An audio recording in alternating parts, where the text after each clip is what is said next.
तर आपण पाहतोय या ठिकाणी महत्त्वाची अपडेट समोर येते। किशोरी पेडणेकर यांच्या संदर्भातली ठाकरेंच्या शिवसेनेच्या गटनेतेपदी किशोरी पेडणेकरांची निवड झालेली आहे। सध्याची ब्रेकिंग न्यूज आपण पाहतोय। ठाकरेंच्या शिवसेनेच्या गटनेतेपदी किशोरी पेडणेकर यांची निवड झाली आहे। तर महापौर पदाच्या निवडीच्या पार्श्वभूमीवर या वेगवान घडामोडी घडतात। दुसरीकडे ठाकरेंच्या सेनेच्या गोटामधून ही महत्त्वाची बातमी, किशोरी पेडणेकर यांची ठाकरेंच्या शिवसेनेच्या गटनेतेपदी निवड झालेली आहे। आता ठाकरेंच्या शिवसेनेच्या किशोरी पेडणेकर या गटनेत्या असणार आहेत। अधिकची माहिती जाणून घेऊयात आमचे प्रतिनिधी निवृत्ती बाबर यांच्याकडून। निवृत्ती, काय अधिकचे अपडेट्स? नक्कीच आत्ता थोड्या वेळापूर्वी शिवसेना भवन येथे ठाकरेंच्या शिवसेनेची बैठक पार पडली आणि या बैठकीमध्ये एक ठराव मांडण्यात आला आणि 65 नगरसेवकांच्या गटनेत्या संदर्भात हा ठराव होता आणि या ठरावानुसार माजी महापौर आणि ठाकरेंच्या शिवसेनेच्या उपनेत्या किशोरी पेडणेकर यांची सर्वानुमते गटनेत्या म्हणून नियुक्ती करण्यात आलेली आहे। सर्वांनी या ठरावाला मंजुरी देण्यात आलेली आहे।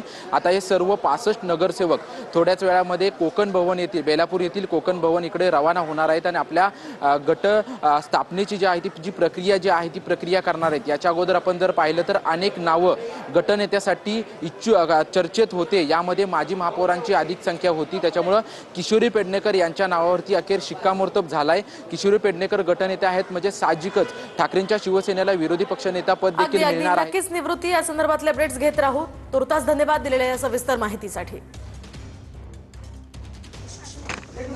मनसे पाठिंबा देते का? नसके जी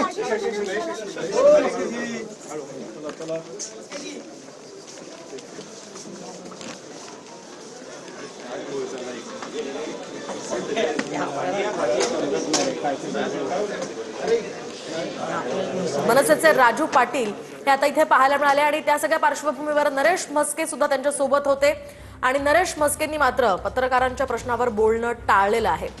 महत्त्वाची बातमी, सध्या शिंदेच्या शिवसेनेच्या नेत्यांसोबत मनसेचे राजू पाटील हे एकाच केबिनमध्ये होते। तिघेही एकाच केबिनमध्ये असल्यामुळे पुन्हा एकदा चर्चेला उधाण आलेलं आहे। त्यामुळे एकूणच राजू पाटील, श्रीकांत शिंदे आणि नरेश म्हस्के यांची यामध्ये कोणत्या विषयावर चर्चा झाली का, किंवा काल रात्री सुद्धा राजू पाटील आणि श्रीकांत शिंदेंमध्ये बैठक झाली होती। त्यामुळे मनसेचा या ठिकाणी शिंदेच्या शिवसेनेला महापौर पदासाठी पाठिंबा आहे का याची सुद्धा आता चर्चा जोर धरू लागली आहे। सध्याची महत्त्वाची आणि मोठी बातमी आपण पाहतोय, शिंदेच्या शिवसेनेसोबत मनसे नेते राजू पाटील हे पाहायला मिळालेले आहेत। तर त्या ठिकाणी नरेश म्हस्के, त्यानंतर श्रीकांत शिंदे आणि राजू पाटील हे एकाच केबिनमध्ये होते आणि त्यामुळे आता तर्कवितर्क सुद्धा लावले जातात। मात्र पत्रकारांनी नरेश म्हस्के यांना प्रश्न विचारला असता त्यांनी बोलणं टाळलेलं आहे। राजू पाटील यांचा शिवसेनेला पाठिंबा आहे का असा प्रश्न पत्रकारांनी विचारला असता नरेश म्हस्केंनी बोलणं टाळलंय। शिंदेच्या शिवसेना नेत्यांसोबत मनसेचे राजू पाटील या ठिकाणी पाहायला मिळाले। महत्त्वाचं म्हणजे काल रात्री श्रीकांत शिंदे आणि राजू पाटील यांच्यामध्ये बैठक झाली, चर्चा झाल्याचंही बोललं जात आहे। त्यामुळे आता राजू पाटील हे नेमका काय निर्णय घेत आहेत ते पाहणं महत्त्वाचं असणार आहे। दुसरीकडे आपण पाहतोय कोकण भवनात आता नरेश म्हस्के इथे आलेले आहेत, तर त्यांनी मात्र पत्रकारांच्या प्रश्नावर बोलणं टाळलेलं आहे। राजू पाटलांचा एकूणच मनसेचा शिंदेच्या शिवसेनेला कल्याण डोंबिवलीमध्ये पाठिंबा आहे का हा प्रश्न पत्रकारांनी नरेश म्हस्के यांना विचारला। मात्र त्या प्रश्नावर नरेश म्हस्के यांनी बोलणं टाळलंय।